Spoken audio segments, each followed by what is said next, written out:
So with this project, we've really been looking at animism, this notion that everything has a soul and that we're all interconnected, and really considering how cultures have kind of utilised this idea to make nature into a very sacred thing and place it very highly within their belief system. The idea of the law of the land is that the law is spelt L-O-R-E, and it's a sort of take on the idea of the laws of nature, but also folklore and mythology and how these things are infused within our everyday lives to make us think about nature in a different way.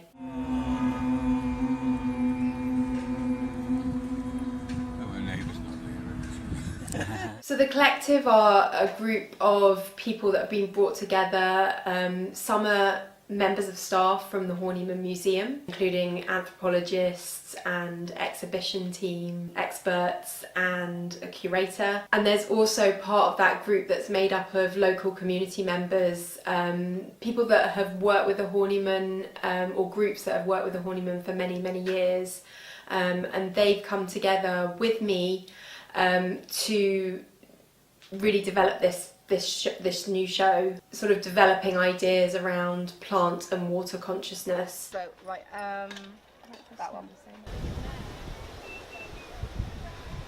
That is quite Oh, that's aniseed. How good are people's noses? very hint of. Oh, yeah. One of the things that became very important within the work was that it affected people on many different sensory levels. But this time we wanted to add this extra dimension. Having sort of looked at lots of different objects in the collection, we were quite drawn to all the perfume bottles and the pipe smoking and how we use plants in a way that might alter our state. But also make us think of how we might delineate a sacred space. So we actually went through a process of distilling smells from plants within the Horniman gardens and grounds, and really got to know the plants in that garden.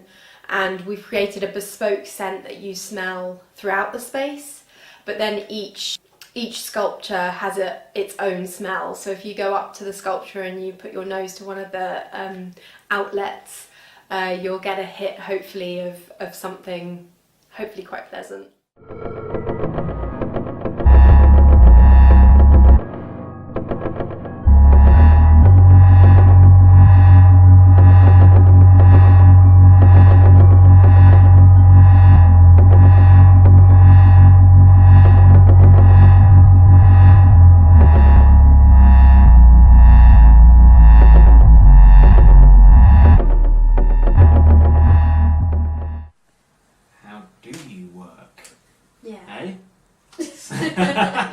Have you got a fresh SD card in here, by the way? Oh, I haven't got a fresh one, so you'll have to go to 18. Or did I just... No, when I press the red button to go into record mode, it automatically goes into 19. Look at the functionality of this small Tupperware container. I'm Gareth Firth, and I am a technologist and occasional artist. I work with electronics and code, and often collaborate with other artists. This is a very indicative project of the sort of thing I would work on with somebody. It usually involves DIY technology. This is the result of the collaboration between myself and Serena. She approached me with a mind to detecting variations in the internal biological properties of plants. So after a discussion about how we needed to record and use the data that was coming out of the plants, I set off on this journey to create this object here. So this device consists of essentially two main bits, which is an input and a storage. So it consists of an input and an SD card for storage of that data. then it also can send out that data as MIDI signals. So going back to the input, I've got these two sensors on my hand.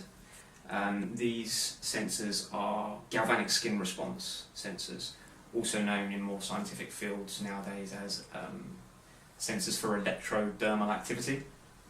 But essentially all they're doing is detecting the conductivity between the two electrodes on your skin. So the way that it can detect variations is based on how much moisture your skin is presenting at that moment. So in the same way that you connect these sensors to your hand, you can also connect them to a plant, being reasonably gentle with it. And then we can just start a new session, and it starts to record the data. So we went around the garden. When I say we, that's me and the collective, went around the garden once again at the Horniman, and we went to the plants that we distilled in the garden to put the sensors of this device onto the plant, and then we gathered plant signals that were then put into my computer, and then I assigned different synthesizers to those plant signals. And that has created this soundscape that you are experiencing in the space, and find this correlation between the soul of things and this rhythmic beat that is really the thing that we're born with and the thing we die with, which is our heartbeat. That's the beat that we understand and know. I also worked with two drummers, one called Dia and one who is a member of the collective, Joe Francis, to come and play the Udu drum. Let's start with the Udu.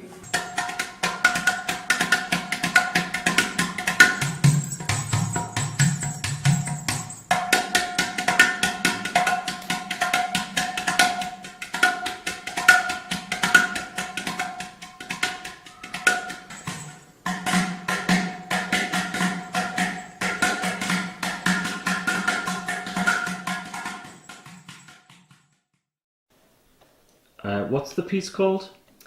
So the piece at the centre of the exhibition is called Sensitive Chaos, and this has a very direct link to a scientist that we were all looking at during the research process of this show. He's called Theodor Schwenk, and he developed a whole series of theories around the flow of water.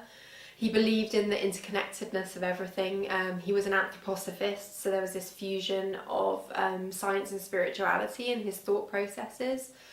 And he really studied the flow of water to try and sort of assess how water moved within nature and how that could reflect back on us, and how we could understand how blood moved through our bodies and sort of formed our bones. So it's a sort of a very interesting kind of take on one of the substances, probably the most precious of substances that keeps us alive, water, that was really the guiding force in creating all the choices that are seen within this show and within the development of the work at the centre of it.